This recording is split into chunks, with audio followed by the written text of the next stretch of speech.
A região de Ribeirão Preto ela foi bastante devastada, né, com o plantio de café. Ribeirão foi a capital do café durante uma época e o café era preferencialmente plantado em mata. E quando a gente começou o projeto, Ribeirão tinha só 3,8% de matas. No final da década de 80, a questão da degradação ambiental e diminuição da biodiversidade da fauna e da flora começa a repercutir em todo o país, originando o Ministério do Meio Ambiente e o IBAMA. No estado de São Paulo, a área verde foi praticamente substituída pela urbanização e as grandes culturas agrícolas, resultando na exaustão do solo, assoreamento e desaparecimento dos cursos d'água e nascentes, além da perda de grande parte da biodiversidade natural da região.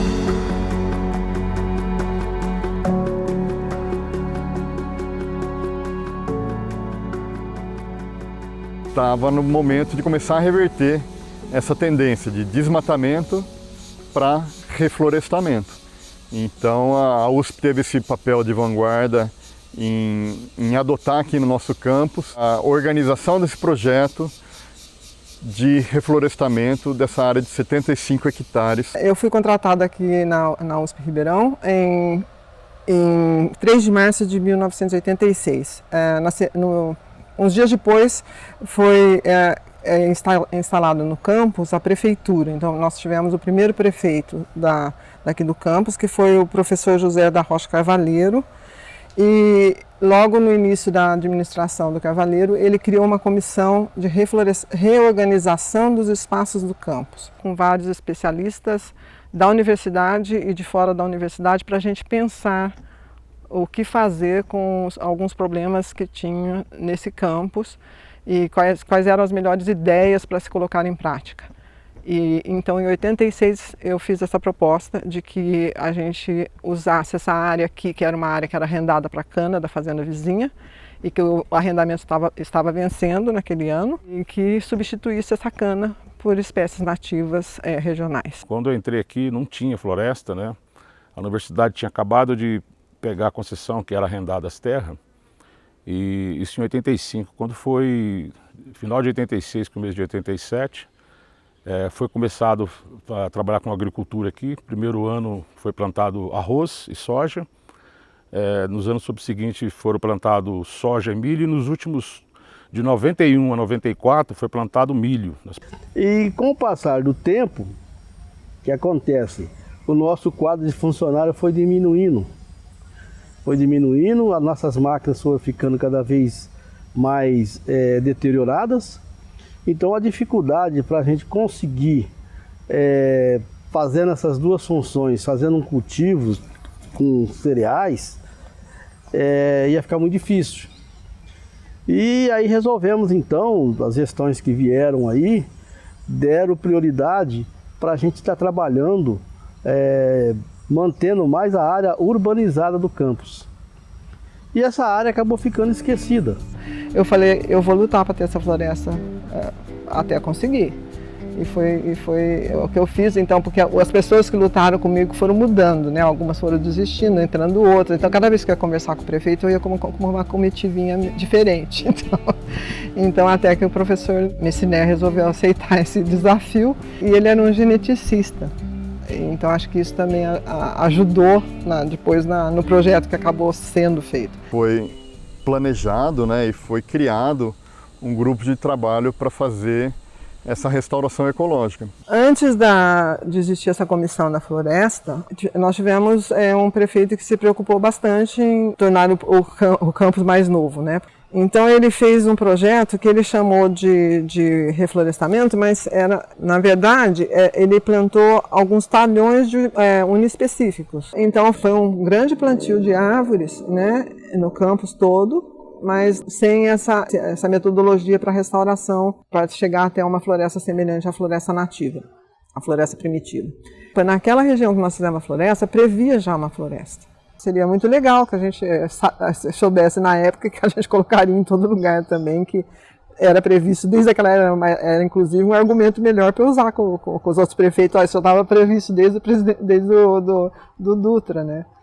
Toda essa área foi plantada. né? Então é um plantio de restauração mesmo, não tinha nada daquilo. O começo do plantio de restauração, né, foi a partir do ano de 1998. E na época nós não tínhamos uma grande produção de mudas dessas modalidades. E também a estrutura que nós tínhamos de mão de obra não era suficiente para a gente fazer uma área de reflorestamento. Então foi feito algumas parcerias. De início nós tivemos como parceiros aí a usina Santo Antônio, tivemos a usina Albertina, tivemos uns fornecedores de adubo como a Ferticentro lá de Jardinópolis. Também nós tivemos a doação de diversos outros órgãos aí que tinham mudas que acabaram doando, como a CESP, a Celpave, e a gente começou a fazer esse trabalho. Eu conversei com o professor Paulo Kageyama, que era um geneticista de plantas arbóreas, de espécies nativas, e eu contei para ele que a gente estava aqui querendo fazer uma floresta, e assim, não era minha área,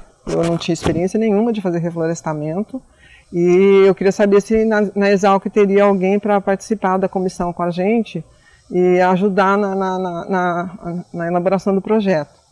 Ele falou assim, nossa, que legal, muito bom isso, que bom fazer, mas eu tenho uma outra ideia para propor. Então a ideia de fazer o banco genético foi dele. O Paulo Kageyama veio aqui algumas vezes e começou a explicar o que significava a gente ter uma variabilidade genética e que estava precisando de ter reflorestamentos com uma alta variabilidade genética. Porque ele estava observando em reflorestamentos homogêneos, mais homogêneos, então, que até usavam várias espécies para o plantio, só que eles usavam, para cada espécie, eles coletavam, às vezes, sementes de uma única mãe, de uma única matriz, e todos os indivíduos daquela espécie que estavam nesse reflorestamento eram oriundos dessa mesma matriz. E ele viu algumas espécies desaparecerem em alguns reflorestamentos por isso. Uma população ela é mais forte, ela é mais resistente, ela consegue resistir mais às mudanças do ambiente, ser mais saudável, se ela tem diversidade genética. Uma população de peixes, por exemplo, num rio, que tem lá diversas variações em cada indivíduo, né, na população daquela espécie. Para o ser humano a gente sabe, tem gente alta, gente baixa, gente gorda, gente magra, loiro, moreno, olho azul. Essa diversidade é importante e para os seres vivos, todos os seres vivos, isso é importante também. Então, voltando no caso dos peixes, imagina que tem um evento de poluição em que acaba se despejando no corpo d'água um componente químico que mata a maior parte da população. Então, essa diversidade genética daquela espécie de peixe foi muito diminuída. Então, só os indivíduos que restaram vão conter uma porção limitada de genes que vai permanecer naquela população. Como vinha essa tendência de desmatamento muito acentuada na Mata Atlântica como um todo e no estado de São Paulo, foi premente, né, essa necessidade de se preservar essa diversidade genética. Então, por isso que se buscou obter sementes de diferentes árvores-mães para cada espécie plantada no banco genético, para aumentar essa diversidade genética que assegura, no final, que os indivíduos que estão lá vão ter uma habilidade maior, ou pelo menos alguns indivíduos naquela população vai ter uma habilidade de combater uma praga, uma doença, um evento climático extremo, né, uma seca, uma cheia, uma geada. Então, essa diversidade genética é importante para que, em caso de eventos deletérios, né, que prejudiquem a população, alguns indivíduos vão sobreviver. A premissa foi de que as árvores a serem plantadas fossem nativas da mata estacional semidecidual. Essa era uma premissa. E a outra é que elas fossem encontradas nas bacias do Rio Pardo e do Rio Mogi Guaçu. Foram utilizadas então 45 espécies de 75 matrizes diferentes. Então, para cada espécie foram visitadas 75 árvores para a coleta de sementes. Nós procuramos trabalhar pegando matrizes de pontos diferentes, de pontos aí pelo menos de 2 a 3 quilômetros, aquilo que caracterizava pelo menos que essas matrizes que estavam sendo plantadas não fossem parentes. Então nós começamos a trabalhar desde onde nasce o Rio Pardo, lá em Caconde, para aqueles lados lá, e a gente foi chegando nas fazendas, a gente foi se apresentando e explicando o projeto para os fazendeiros, pedindo autorização. Muitas vezes nós tivemos a porteira fechada que não deixava a gente entrar, mas a gente era um trabalho assim de insistência. E a gente, tudo quanto é sítio, fazendas, a gente foi entrando e conseguindo coletar. E se a gente pegar as matrizes do banco, a gente vai ver que nós temos espécies que pega desde lá de Águas da Prata e vem até aqui Guaíra, onde deságua o Rio Pardo. Todas as fazendas e sítios nessas áreas a gente percorreu.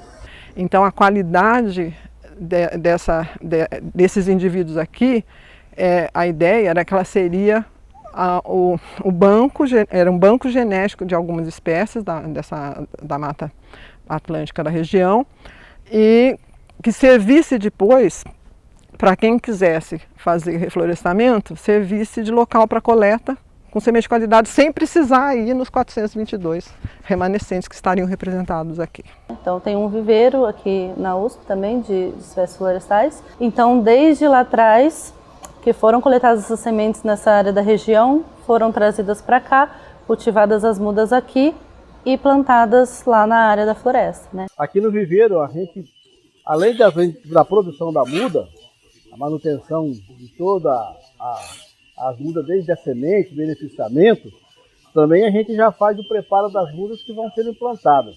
Por que tem que fazer esse preparo? Porque você tem que colocar as mudas na sequência de sucessão ecológica. As espécies pioneiras, as secundárias e as tardias.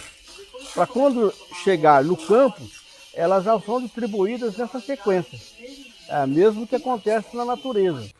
Por exemplo, aqui é uma linha do banco. Esse é um angico, né? Nesse alinhamento aqui é do banco. Aí, do lado, nós colocamos uma linha também de fora a fora de espécies pioneiras que elas vão crescendo e vai fazendo sombreamento, tanto para impedir as espécies de colonhão e braquiária, mas também para dar a possibilidade de dar sombreamento para o banco, para as espécies tardias. Aí vocês podem reparar que aqui é uma linha de sombreamento, aí tem a linha do banco, espaça 2 metros, 3 metros, lá você pode ver que lá é outra linha do banco, aí outra linha, sombreamento, ó, araribá, você entendeu? Sangra d'água. Então são espécies pioneiras. As espécies já saíam distribuídas e dentro do banco, né? E cada muda dentro do banco tinha a trajetória da matriz, da onde que ela foi colhida. Então de cada ponta a gente sabia, só pelo módulo, na linha e a muda, a gente tinha condições de reconhecer aonde foi feita a coleta daquela semente de qual matriz. Nós fomos observando todo esse desenvolvimento da floresta. E por outro lado, a gente queria atingir outros objetivos para atingir mais a população, os produtores rurais e os proprietários rurais. Então nós começamos a pensar nesse núcleo na comissão de reflorestamento e decidimos criar e demos o nome de CEFlorUSP. O CEFlorUSP ele é o Centro de Estudos Florestais da USP, né? Ele trabalhou no sentido de promover a floresta, né? Assim, promover no sentido de não só manter a floresta, mas dar uma utilização, né, para essa floresta, né?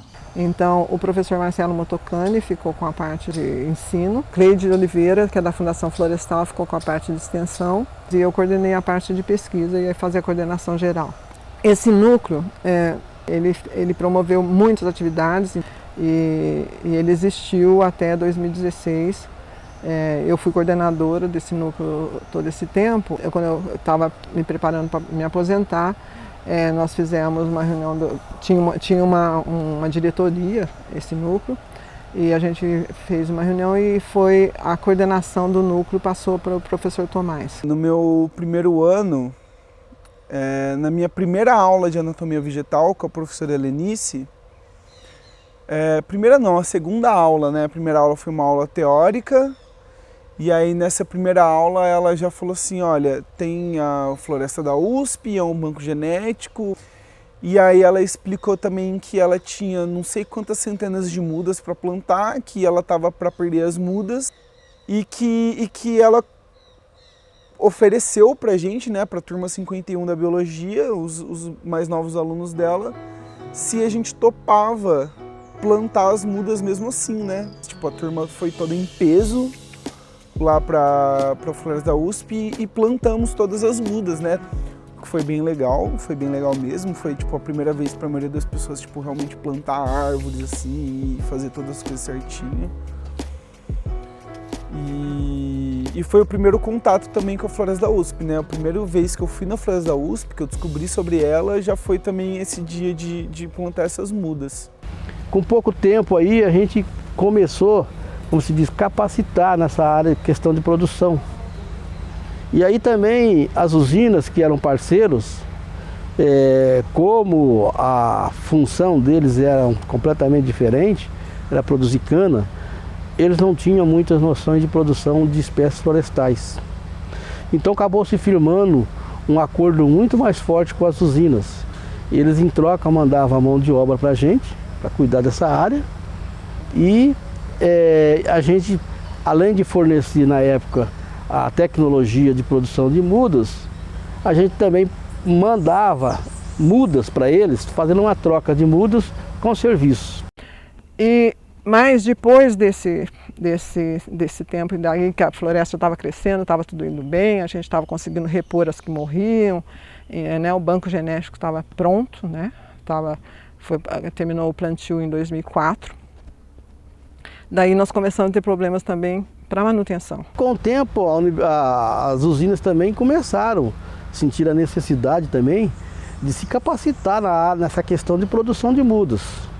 E aí, com o tempo, essas parcerias foram se dissolvendo, foram pulverizando e acabando ficando na mão só da universidade para manter toda aquela área, a área de reflorestamento. A universidade não tinha mão de obra para isso. E daí, o que aconteceu foi que em 2011 a gente teve um incêndio que consumiu uns 20 hectares. O Banco Genético tem 45 hectares, eu consumi mais de 20 hectares. Foi mais ou menos por volta da meio-dia. Eu estava deixando um operador já com um tanque de plantão, né, porque é um período seco, foi em mês de agosto. E na hora que o operador estava subindo, que chegou lá na parte do eucalipto, perto da portaria quarta, ele me ligou falando que viu uma fumaça da divisa do campus, que ela veio do lado de fora do campus e invadiu a área do campus. E quando eu subi com o pessoal já estava incontrolável, porque estava um vento forte, conforme a gente conseguia apagar aqui, levava aquelas fagulhas 10 metros e iniciava um novo foco. Então aquele dia foi terrível, e aí foi o dia todo tentando conter isso daí, e foi devastador, cara. Eu fiquei muito triste, vários tempos. Olhava aquele trabalho que a gente vinha há anos desenvolvendo, olhava na pura cinza. Ai, cara, foi difícil. E na hora, assim, não poder fazer quase nada, né? Assim, abafando, correndo. Foi realmente difícil. Porque perda de anos, né? Muitos anos de trabalho. Uma perda irreparável. Até há poucas horas, esta era uma paisagem verde. Mas troncos carbonizados não seguram copas. De galhos neste estado não brotam ninhos. O verde virou cinza. O fôlego da mata virou fumaça. Os primeiros levantamentos apontam que 40 hectares foram destruídos. O dano ambiental choca, mas tão importante quanto ele é o prejuízo científico. O fogo destruiu também o que os cientistas da USP chamam de banco genético. Eles dizem que é como se fosse uma biblioteca biológica que pegou fogo. Todo o esforço de coleta com a variabilidade genética que a gente fez, e todo o tempo investido, e o que resultou em pesquisa, o que teve de pontos positivos, colhidos de todo esse esforço, né? E a floresta servindo ainda para tudo isso, e de repente começa a queimar.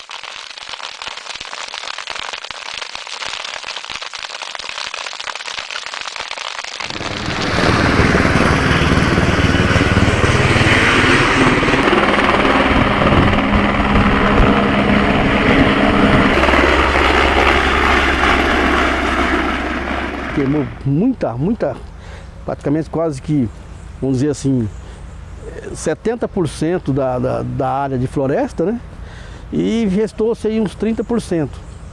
Dali para frente, o que nós tínhamos que fazer seria a recuperação de toda essa área. Quando começou a gestão do professor Sakamoto, e que foi-se atrás de recursos, e a floresta começou a ser novamente realizada uma manutenção à altura de formar uma floresta novamente. Foram instaladas torres, né, de vigilância, elas possuem câmeras Speed Dome e uma central que é monitorada pela guarda universitária, 24 horas por dia. Essas torres têm o operador lá, né, e nos auxiliam na ronda. A gente fica responsável pela ronda e eles, pela central, pelo monitoramento da área. E aí qualquer sinal de fumaça, circulação, eles nos acionam via rádio e a gente vai imediatamente, né, no local. Aí em 2015, né, 2 companheiros tiveram essa ideia, junto com a administração, de formar um grupo para trabalhar aqui em cima. A princípio éramos 4, que formou a equipe inicial a partir de maio de 2015. Éramos eu, o Éder, Donizete e o Bússolo. E aí a gente propôs vir para cá trabalhar especificamente nessa área. Rondas o tempo todo, em período integral. Então isso começou em maio de 2015 como uma prioridade. No primeiro ano a gente teve ainda diversas ocorrências, principalmente de circulação e lixo. Focos de incêndio, já no primeiro ano a gente conseguiu uma boa redução. E nos últimos anos a gente conseguiu praticamente zerar, em termos de incêndio, as ocorrências aqui em cima. Lixo, mesma coisa. Acho que a gente tem que passar isso e tentar trabalhar, e graças a Deus conseguimos trabalhar, buscamos, revertemos a situação. Hoje, em áreas que você viu em 2011 que estava devastada, se você vê hoje, você não consegue mais identificar que foi aquela área que queimou há 11 anos atrás. Então, a recuperação da mata está indo bem, trabalhamos bem para isso, corremos muito atrás para recuperar isso daí, e o restante ela está se fazendo por sozinha, é só ter um pouco de paciência, cuidado, e ela está ficando como já devia estar há muito tempo atrás.